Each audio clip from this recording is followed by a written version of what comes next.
Hello everyone, I have some terrible news. Peter has died. What? Only joking! We're subscribing to the Louis Walsh School of Journalism where you just say made up shit to get into the papers. Peter's alive, look at him there. I was only joking. You do it again. Peter, I do it again. Look, it was great. I'm promoting you, Peter. God, what a revolting thing. Anyway. Well, Peter, now that we've been promoted and everyone's hooked because of my great promotional skills, the way I played the media there, did you see what I did? Oh, it was very good. Yeah, very good. Episode 3, can you believe it? This is huge. It's like episode 2, except there's one more. That's the way I like to look at it. It's kind of like as well the drop in quality that happens with film trilogies. Yeah. This is now really gonna be really poor in comparison to everything else. This is Crocodile Dundee 3. Yeah. Mick Dundee goes to Los Angeles. Sure. It's Problem Child 3, where they get Gilbert Gottfried in, and he's the only one that adds any bit of gravitas to what is already well-worn territory. I hear you. By the way, I love the comments in the last episode because we were making a big deal, obviously, of number 2, and I love how everyone was getting into it as well, saying, it's been quite a journey, lads. We've loved every minute of it. Yeah. Because they know what useless shits we are. Everybody is trying to do some positive reinforcement. Yeah. It's like the way you nurture children that aren't very good in school. You just exactly. Any small win, you just let them take the small win. It's a real collective pat on the back and an attaboy from the internet. So we appreciate it, guys. No, of course we do. We absolutely do appreciate it. And yes, this is a shameless Patreon plug, but it is also a way of bringing up something that I want to bring up. Of course, we have a Patreon now, patreon.com/epic news. We have a private Discord server on there. You can chat to us through the Patreon. You can suggest topics. You can give us feedback. There will be special subscriber-only events. It's patreon.com/epic news. We'll be adding some stuff to there shortly. We're kind of in a growing phase at the moment, but don't worry, there's lots of interesting stuff to come. You never know, Peter, in the future we might even do some live audio shows on the Discord server. It is fun. Why not? What could go wrong apart from everything? But sure, look. But you know what? That aside, Peter, I do want to bring something up here because I looked at some of the comments, of course, as you may have seen. Rock Stoneballs and I got into it at the start of last week's episode. Of course, I think we're hopefully friends now. Hopefully that's all water under the bridge. I don't think we've heard back from Rock Stoneball, so I hope he didn't take it the wrong way. I hope his Rock Stoneballs are still solid and spherical. Well, I don't know if this was for the lols to annoy me, to just torment me further, or if this is legitimate, but somebody in the private Discord server changed their name to Rock Stoneballs and said, I am Rock Stoneballs. So yes, did they? Yes, so that's what's going on in there at the moment, Peter. This is like a I am Spartacus situation, except it's I am Rock Stoneballs. Everybody's Rock Stoneballs. Well, do you know what? If it annoys you, Chris, I'll tell you what, I am Rock Stoneballs too. Oh, fuck. That's me, Sean. We're all rocky and stony and bally together. Be fucking quiet, Peter. Shut up. I'm trying to be serious here, and I'm trying to be diplomatic with Rock Stoneballs. However, I think I may also have a new arch nemesis. I think I may have a new man who I hate. a new friend of the show who I hate. Is intro just going to be you picking fights with random people in our community every week now? Yes. Okay, fuck's sake, go on. It is. Who is it this time? So I think I'm the male equivalent of girls who are like drama follows me, if you get me. I'm just constantly involved with something or other that's, by the way, that's everyone else's fault. It's never my fault. Do you understand me? It's always someone else's fault. Okay. Let me get a comment also brought to our attention. What do you mean brought to our attention? I have no fucking idea what you're pulling up now. This is from Actually Double Guitars, and this breaks my heart even more because I love that quote from The Simpsons. You know those guitars that are actually like double guitars? Amazing quote. But listen, I will never look at it the same way again because Actually Double Guitars on YouTube, he says, I see why Chris sat the other way before. It's because when he gets irritated, a couple of Bajoran lines appear on his nose. He just needs a double-ended earring. Oh God, he's going to hate me now. Now I'm going to do the thing for a second. See what I'm doing there, Peter? Yeah. I think that's what he's talking about. These little lines here. So this fucking dork is referring to what? I have no idea what a Bajoran looks like. Can we get a Bajoran up? Hold on, show this. Look at this guy. This guy here. That is you. Yes. Very funny. Yes. Thank you, Actually Double Guitars. That's a fantastic spot, man. Oh, that is amazing. Oh, it is. It's a brilliant spot. Isn't Chris a hideous fucking goblin? Yeah, it's a brilliant spot.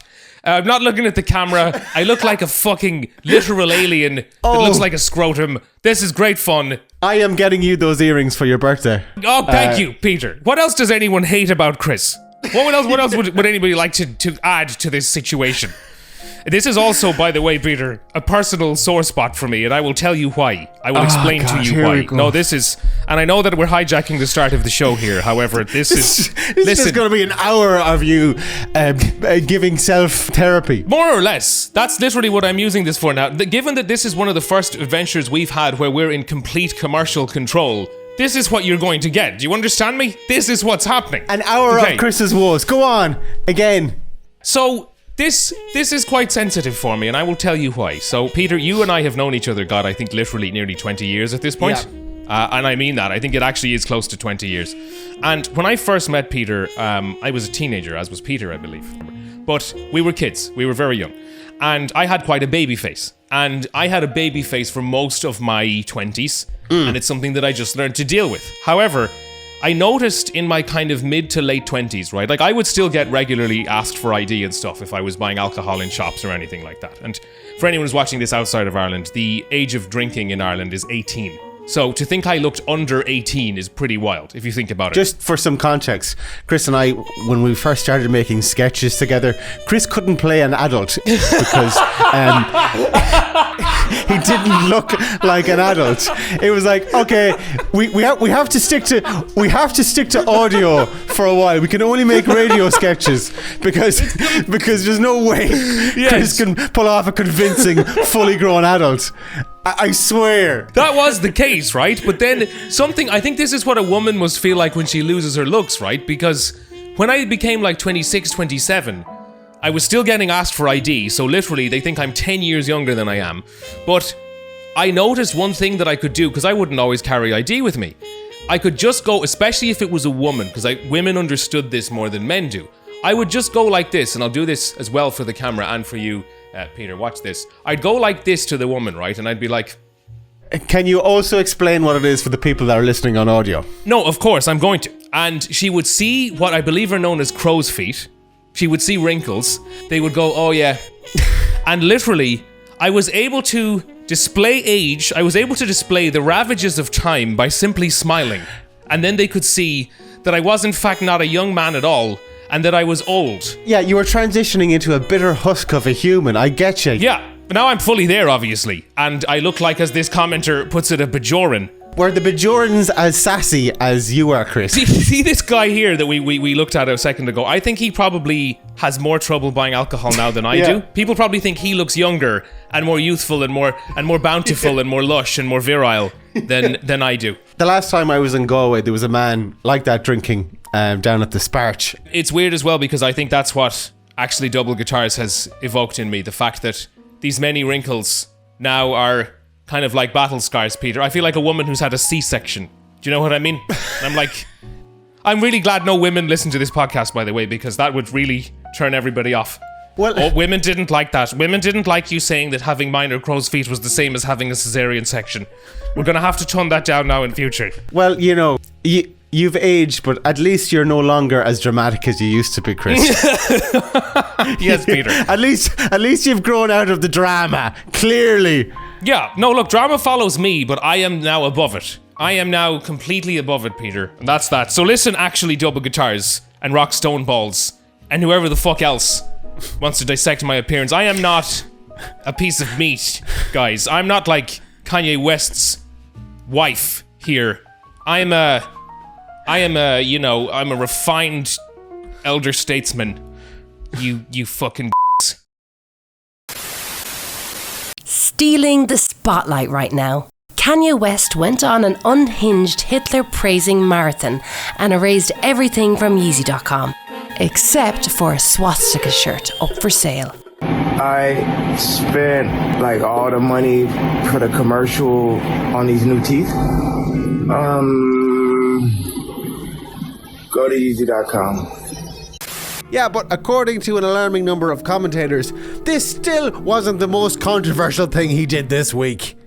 Danny Adams here says, Kanye's Hitler stuff is just to trigger the left. Not serious. But him and his lady need to show some class when they're out in public. There's a line, and it's called decency. So let me get this straight. Praising Nazis is just cheeky banter, but a bare ass is where we're drawing the line. America, your prudometer needs some serious recalibrating. Let's not focus on the man saying he loves Hitler. How about we look at this woman? Yeah. Veronica says, I don't care about his shitposting. I just want to know what he whispered in her ear before she dropped her coat. So let's see if we can put this to bed definitively, okay? And we can hopefully move on to more important matters. Slightly more important matters, planet Earth. Right. So Kanye West and his wife, Bianca Censori, I believe, were on the red carpet. Mm-hmm. To me, it certainly seems like this was quite a coordinated publicity stunt. I mean, the red carpet is where you do this kind of stuff. This is literally what the red carpets are for. Will Smith's kid, Jaden Smith, had a black, house on his head. So, you know, I mean... Can you imagine the conversation earlier on that day? Come here, love. I've a great idea for tonight. Now, bear with me. Mm-hmm. Go on. It's the same thing we do all the time. Oh, yeah? So I'm just going to take my clothes off? You're just going to take your clothes off. Oh, yeah, okay, great, yeah. Oh, that sounds great, yeah. Yeah. What are you going to do if I'm going to take my clothes off? I'm just going to look cool and maybe wear a pair of sunglasses and stand beside you while you take your clothes off. Oh, that is cool. That's cool as fuck. This is peak artistic expression and also peak me looking fucking cool. I tell you, doesn't this take having nothing to wear to a whole other level? Anyway, let's play the clip here and have a look. Okay, right. He leans in, he whispers something into her ear, and she's appearing to respond back. I know what he's saying here. I know what he's saying. He's not saying what the Daily Mail said. He's saying, take off your clothes and look like a really fucking sexy rotisserie chicken here. That's what he's actually just turn around. That's what he's saying. Yeah. That is what he's saying. and thank you, Chris. Now I can't unsee that. I love rotisserie chickens, by the way. God, rotisserie chickens are incredible. Or actually, maybe he's saying take off your clothes and look like a really expensive, sexy Sims character. Oh, she does kind of look like a Sims character. Yeah, she does actually. Yeah. Wow, okay. No, she does, you're right. Hold on. If this doesn't get enough attention, we're going to have to do some bullshit like go on James Corden and pretend we like talking to him and we think he's funny, and I'm just not willing to do that. I'd rather you took your clothes off here in front of everybody. And she's probably like, yeah, no, you know what, that's actually fair enough. Let's just do that. I like the fact that, you know, you dislike James Corden so much you haven't even realised that his show is off air for the last 2 years. Christopher, you've just blocked him out. Yeah. I don't even know. I just thought he was one of those guys that's like the kind of in on the whole talk show circuit in the US. Look at my dated references. Hey, we're going to have to go on Johnny Carson if this doesn't pay off. That I should have said that instead. We're going to have to appear in some vaudeville shows. We're going to have to do some singing and dancing to the crowd in between. Later on, Kanye posted some photos of his own on Instagram, which are absolutely hilarious because it's like he's standing beside Bianca like a fisherman who caught a rather large salmon. Like a catch. Yeah, he should have the weight written on it and everything and where it was caught. Yeah. No, it's weird. The Polaroids, I know this is his style and his aesthetic on Instagram, but the Polaroids do kind of make it look like this is a hostage video. Or like, remember back in the day when there was those Abu Ghraib videos and pictures? Like, that's literally what this looks like. I was laughing at all of this until I saw these pictures, and then I was like, okay, maybe this is a little bit grim. It does kind of add an unfortunately seedy looking dimension, which I don't really think was there. When you see the lovely bright excitement of the Grammy red carpet, it seems all very artistic and sexy and provocative. Yeah. These pictures though do make it look horrifying. They make it look like a proof of life thing for a ransom. And what's amusing is there's some dude called Vinny in the comments here who says, well, at least I don't think Kanye can get any more unhinged than this. And then, of course, in no time at all, Kanye is posting, I love Hitler. Now what, bitches? It's almost like he read your comment and it inspired him to outdo himself. Maybe you were the cause of all this, Vinny. Who knows? But to be fair, all this, quote unquote, call me Adolf Hitler malarkey did alarm many of his followers too. Like Dahila here, who says, is anyone else terrified that we now have a major celebrity spouting fascist talking points so openly now? And the answer, of course, is yes, Tehila. But unfortunately, if you switch on the news, you'll see someone in a far more terrifying position that's kind of doing the exact same thing at the moment. Spring is in the air, along with the unmistakable scent of ethnic cleansing. This is him talking about his plan for Gaza. Watch. I would own this. Think of it as a real estate development for the future. It would be a beautiful piece of land. Would the Palestinians have the right to return? No, they wouldn't. What is happening here? You're going to have to explain this to me. The MAGA dream of withdrawing America from Middle Eastern entanglement sure has taken a hit. And the United States is going to own it and will slowly, very slowly, we're in no rush, develop it. We're going to bring stability to the Middle East, to a totally war-torn part of the Middle East. And floated the idea of sending US troops to Gaza. And he says, it's a necessary thing. We'll do that. We're going to take over that piece of land. Okay. It's a big mistake to allow people, the Palestinians or the people living in Gaza, to go back. And then he was very confused when reporters asked him about what about the people who live there. And he sort of said, well, they won't live there much longer because we're going to get them some nice land, a nice bit of fresh land, which shows a remarkable knowledge of the history of that piece of land. There won't be anybody there. Hamas won't be there. He thinks that everything is like underdeveloped areas in Nevada and like Utah and stuff where there's thousands of square miles that nobody cares about. He talked about it being the Riviera, which to me suggests that he believes that part of the reason they wanted to stay there was for the beautiful beach fronts. Yeah. Sure. You can have a Trump Towers in the Gazan Strip. You can gamble. You can have a gold-plated toilet. Yeah. And you'll enjoy yourself. There won't be anybody there. Hamas won't be there. Maybe they can move to Greenland. Once that becomes under US stewardship. Is that right, Peter? Yeah, so while all this was going on, his Secretary of State looked positively perplexed, but then you had the Israeli Prime Minister who looked like a cat who got the cream indeed. I mean, we all need to understand now that this is just the level we're operating at. But look, before we go any further, I just have to say, I do believe this is part of a bigger strategy. It's like every morning you're waking up to a news headline like, breaking news, the White House has announced a new executive order legalizing putting kittens in blenders. Do you know? White House announces new executive order which bans all forms of recorded music except Kid Rock CDs. You know how like in certain like heavily Islamic countries like music is forbidden? It'll be that in the US, but it's just anything that's not Kid Rock. The White House announces a new executive order to replace all podcasts with the fucking Nelk boys.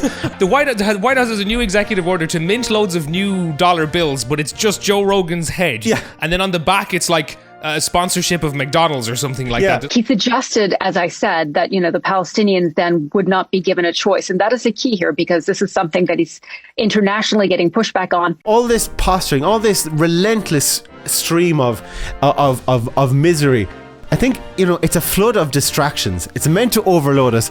And it's meant to make us too tired to keep up. That has literally worked on me. It has worked on me perfectly. I literally cannot give a fuck anymore. And while we're dealing with this news overload, Trump, Musk and their crew of cronies are using this chaos to cover what they really want, which is probably enriching themselves beyond any previous level imaginable. Is that what is actually going on here? Yeah. I would not be surprised. Democracy. This may seem like, well, aren't we in a democracy? Well, if you don't have a feedback loop, okay, we would have to, if you sorry. So, I tell you, gravitas can be difficult sometimes. There is consequences, and one of those consequences has been Ireland once again getting dragged back into this fucking shit show. So the Israeli Defence Minister has now suggested that countries like Spain, Ireland, Norway and others are legally obligated to take in Palestinians. And a bunch of IDF supporters have chimed in online agreeing with him here. Like Akiva, who says, Gaza would be better off being rebuilt by Americans, as at least it might have some worthwhile culture after. Yes, I'm sure you could have a fucking statue to Bianca and Kanye there. Sure, like maybe the Statue of Liberty, but like it's a giant statue of Kanye's wife, Bianca Sensori or whatever. Maybe instead of, the way the Statue of Liberty is kind of draped in a gown, instead it's just her completely naked. Yeah, with the fur coat open. Yeah. Exactly. The fur coat's just open. She's standing there. Yeah, 100%. Someone else called Ezra says, I agree. It's the likes of Ireland's responsibility now. Time for you to step up after all your talk. I don't think it's our responsibility. Like, I might be wrong here, but I don't think we're the ones who flattened Gaza. Am I correct there, Chris? If y'all could stop just bombing the place for 15 minutes, nobody would need to do any of these measures. You know? Like, I see his point. What he's saying is now to Ireland, we'll put your money where your mouth is. But I would take that back a step or two and just be like, stop like napalming everybody within a 50-mile radius of somewhere that you're trying to target, and maybe we wouldn't have all these displaced people. I could be wrong. I've no idea. Yeah, maybe we wouldn't have to have these little chats now and then. Sure. And finally, I'm going to go to Abel here, because this is very concerning. He says, Irish people like pointing the finger, but it will be interesting to see if they want to help with this permanent solution. Permanent solution. Ooh, that's some loaded language there, pal. That is some very loaded language. Close to a certain other phrase I've heard. Sure. What other words are there for permanent? Let me see. Definitive. Ultimate. Yeah. Conclusive solution. Emphatic solution. A final solution. Oh, a final solution. Oh, yeah. That's nice. I like that. That has a nice ring to it, doesn't it? Think of it as a real estate development for the future. Hans, are we the baddies?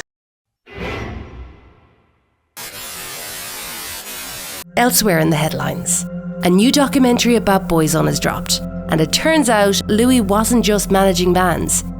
He was conducting psychological warfare. He would make up stories constantly about the band, about relationships with girlfriends that were non-existent, like plane crashes that were not true. For 5 years, we were written about.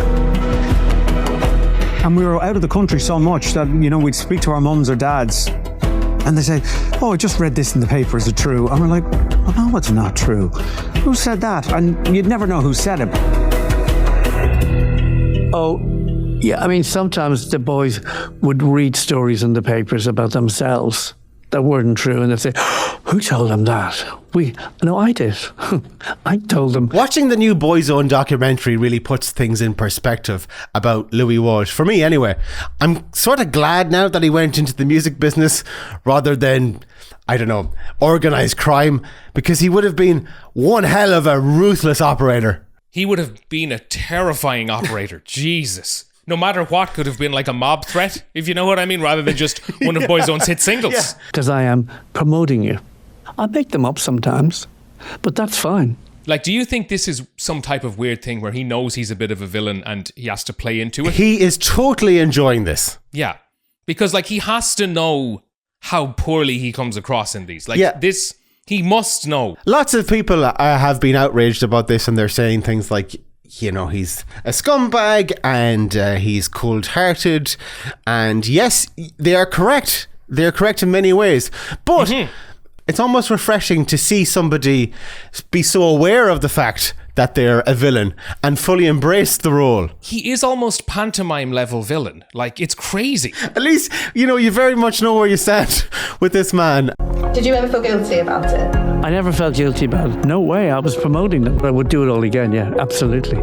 I do even more now. It's hard not to get the impression that Louis Walsh enjoys telling lies as much as he enjoys promoting music. I do even more now. It actually reminds me as well of Podge and Rog for many reasons, because he literally looks like Podge and Rog, but also because, do you remember when they met the Sligo celebrity Anya Chambers on their talk show a few years ago? Yeah, you're a Sligo man, Peter. This would have been huge news, I'd imagine, in your community at the time, was it? Of course! Yeah, he's literally vibrating the same way that the Podge and Rog puppets were vibrating that night when they met her.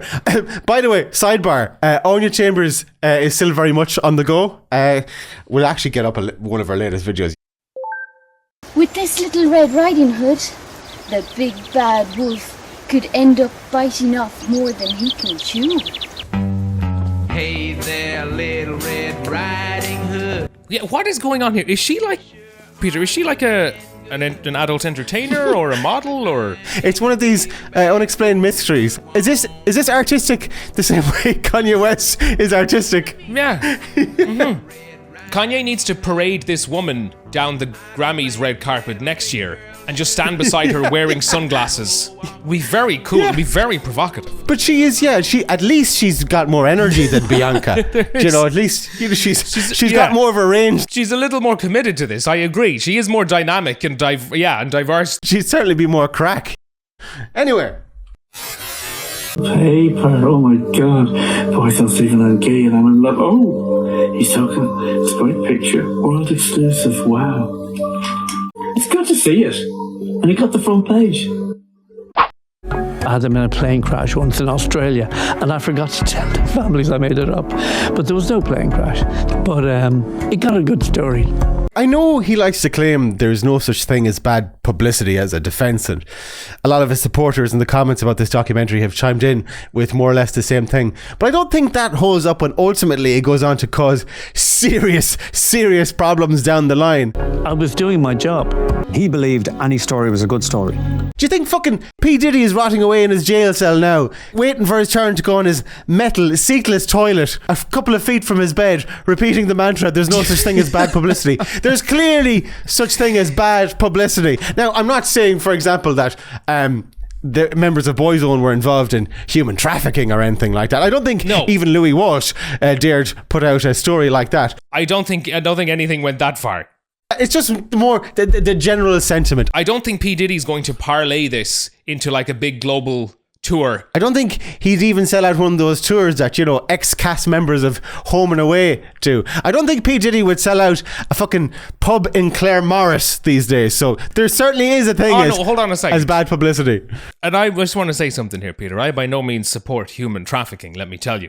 Okay? I just want that on the record. In case anybody thought I was in favour of human trafficking. Because I've never clarified it either way. So I just want to put that out there that I am not in favour of human trafficking. However, I would like to see... If P. Diddy went to a nightclub in Claremorris, I would probably pay to go see that just for the novelty. I'm not going to lie to you, Peter. I think I would. I think that would be fun. Actually, you'd have to go for a look, wouldn't you? You'd have to go for the novelty. Like one of those really old school pubs where they still have like condom vending machines where you pull out the drawer. You know what I mean? A urinal that's like, it has been so pissed on for years that it's like eroding. There's an open window in the back toilet that's on a chain. And then in the front part, you have P. Diddy playing a concert. I'm not going to lie. I would go to see this. Rapping a medley of hits. Okay, fair enough. I would pay like €20 for a ticket to that without question. Anyway, back to the Boyzone thing. I was very sad to see Mikey looking so downbeat in all of this.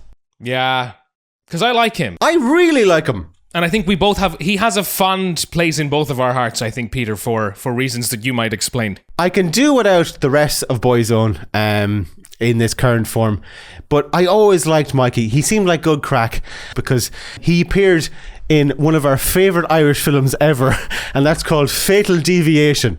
By the way, people think this is shtick when this is shared. People think this is some type of parody or this is some type of like Irish equivalent of Saturday Night Live sketch. It is not. Yeah. This is a kung fu film that was made in Ireland for zero budget and that features... Made in the Midlands. Yes, and that features one of the members of Boyzone. This is completely real. It's hard to tell sometimes when Peter and I are jerking, so to speak, but unjerking here for a moment, as they say on Reddit. This is a real film. Mikey is well-to-do gangster in this, who lives in a quarry in a caravan, and it features such absolutely box office lines as this. Is this how you repay my kindness? I could have anyone, do you know that? Do you know that? You made me look bad, and that's not good. You made me look bad, and that's not good. That's cool though. That's threatening. That's intimidating. If the mob boss said that to me, I'd be like, oh shit, I'm in trouble here. And also one of the most iconic scenes ever in Irish cinema history, where he's chopping up lines of cocaine with a Dunnes Stores value club card. That is so gangster. Absolute cinema, as they say. Absolute Kino. Perfect Kino. Yeah. Can I also bring up one of my favourite lines from this film? It's not related to Mikey, and I don't want to deviate too far here. Oh, deviate. See what I did? I don't want to get too far off topic here. However, this film also features this line, which is, hold on, let me get it here. You know, the guy who goes, What the fuck is this? like, that's incredible. What the fuck is this? What the fuck is this? What the fuck is this? Like, that's incredible. There was a period of about 5 years where that was the main thing Chris and I said to each other. Yeah, it literally was. It was. What the fuck is this? It was just sending each other that video clip, or just sending each other a GIF of that, and working it into conversations, especially business negotiations. That's right. Sometimes, like, if we had to reply to some fucking exec or agent or something, and I'd be like, let's just send back this video. What the fuck is this? And it got really, really unpleasant. Some of you are wondering why you didn't see us with any telly projects in a couple of years. Well, that explains a lot, because that genuinely happened. What the fuck is this? Peter and I are bad at this. We really are very bad at this. Yeah. What the fuck is this? Oh, it's amazing. You can just keep saying Maybe it. we could have done with a promoter like Louis Walsh, after all. I'm just saying, what the fuck is this? That's all I'm saying. If you just could put it on the front page, what the fuck is this? Says Peter Gadley. Would have been huge. And by the way, our love for Mikey is genuine here. It really was part of our formative years. In some way, in many ways, just like his music was for teenage girls. So yeah, we really wish him the best. No, this isn't like ironic where we're kind of sneering at him. We actually thought this was really fun, and we thought it was really fun that he was in it. Absolutely. I'm actually, good thing that you're clarifying that, Peter, because this is not us sneering at him or laughing. Yeah. We actually, that film does have a special place in our hearts. Yeah. And you know what? It does seem like he found the whole process quite tough. And it's amazing he's come through the other side of it. So listen. He did. So, Mikey, I never, like, Boyzone are fine. Your best work is definitely Fatal Deviation, and you got that on your own, pal. So good for you. You made me look bad, and that's not good. Well, we wish them all the best, maybe apart from Keith Duffy. He can fuck right off. I like Keith Duffy. Have you never heard him do the ads for, like, Tireland? And he's like, you can get your car fixed outside your house with Tireland. I think he's great. That was a great Dublin accent, by the way. But no, I think he's great, Peter. I love his Tireland ads. They're fantastic. No, he's crossed the line now, because he's trying to recruit Brian McFadden into Boyzone now. And I'm not sure if it's to replace Mikey, but I just don't like that idea, Chris. I think it'd be a very clever move to bring Brian McFadden with us, because he's a very talented lad. And if the Westlife boys don't want him, we'll take him. Fair enough. No, I don't want Mikey replaced either. Certainly not by Brian McFadden, Peter. Absolutely. Brian McFadden could never pull off a wife-beater vest like Mikey. He'll come and get me. I hope he does. Brian McFadden, I remember, just because you said beating, I remember Brian McFadden years ago had like a song where he talks about getting beaten by the Christian Brothers. Like, do you think? Yeah, okay.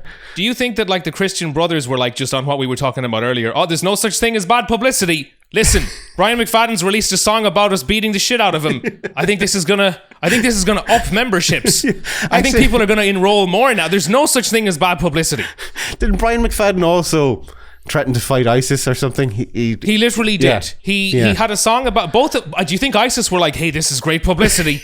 Brian McFadden's threatening to beat us up. Brian McFadden is a publicity powerhouse.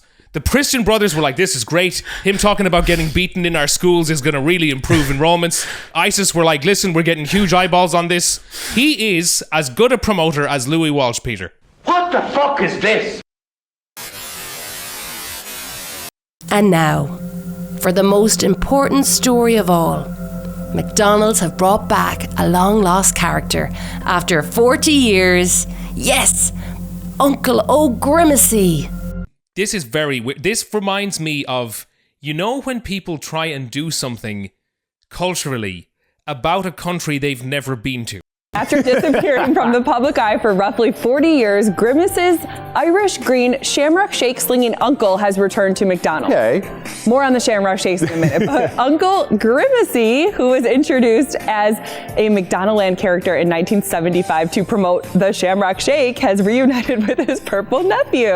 And in honor of his return, the shamrock shake and the Oreo shamrock McFlurry will both return to McDonald's. The world is on fire, everybody, but at least we know Uncle O'Grimacy is back, and he's got her fucking milkshakes. This is also, you know how they say how they say here in the news report at the start. This is very weird. After disappearing from the public eye for roughly 40 years, Grimace's Irish green shamrock shake slinging uncle has returned to McDonald. Okay. Disappeared? What do you mean disappeared? Like, as in, that sounds really mysterious and quite frankly unpleasant. Uncle O'Grimacy had some legal troubles. He was actually a member of the IRA, so he spent a few years in prison.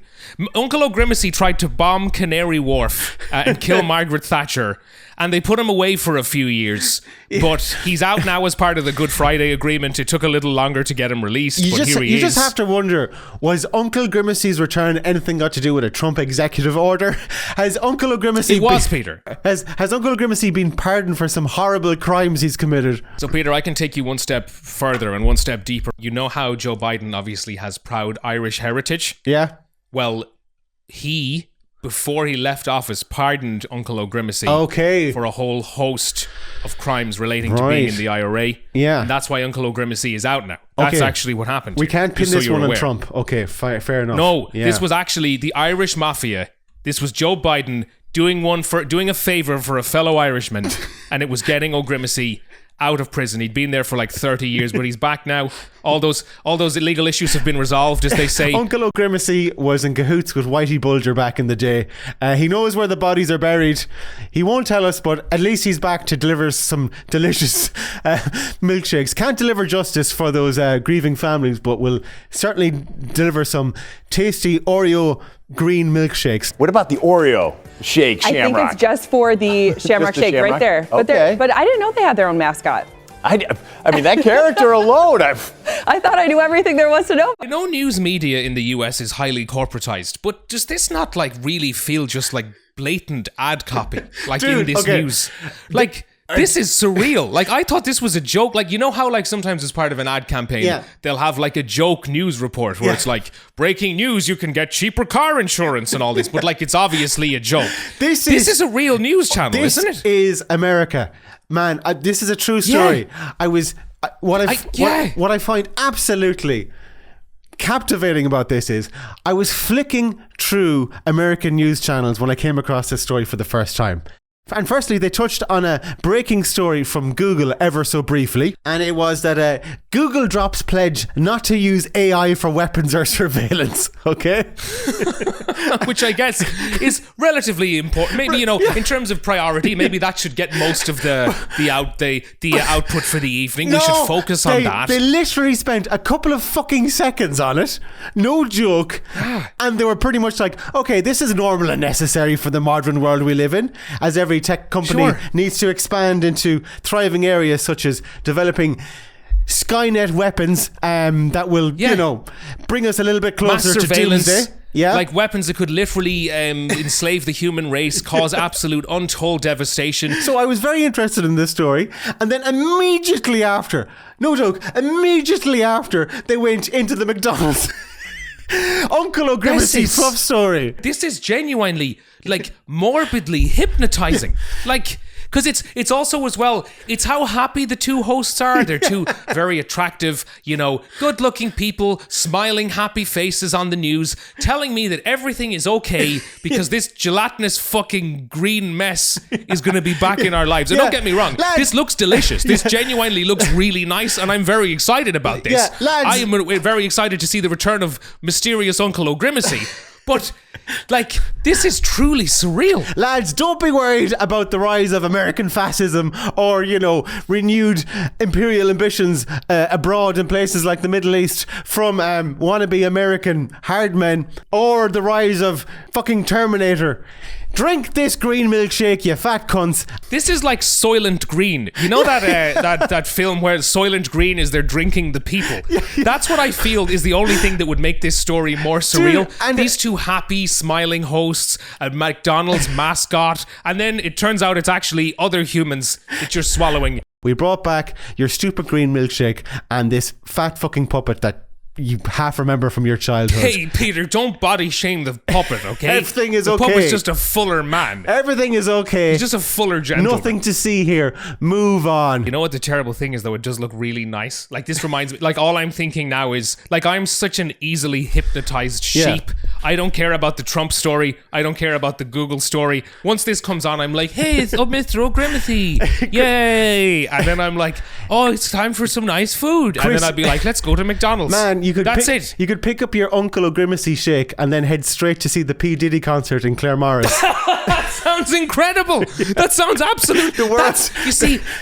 I want to live in that type of bubble. I'm sick. You really are. Chris, I'm sick. You are their target market here. I know. I can't take the world anymore. I literally can't take it. So I'm like, if you give me nice green milkshakes from McDonald's, you give me a P. Diddy concert in my local pub or whatever, I'm willing. I cannot take the outside world anymore. I really can't, and I'm just happy to live in blissful ignorance.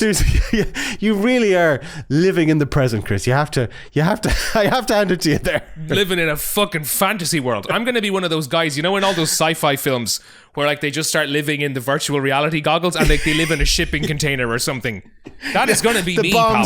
The bombs Once are that's falling. available. The bombs are falling outside, and you've got your goggles on, and you are happy out sucking on that O'Grimacy shake. Once that's available, I'm checking out. I am checking out of the world. I tell you something. Once we can get this going, I'm going to live in a world where everybody's happy, where Uncle O'Grimacy is president, and it's going to be a wonderful place.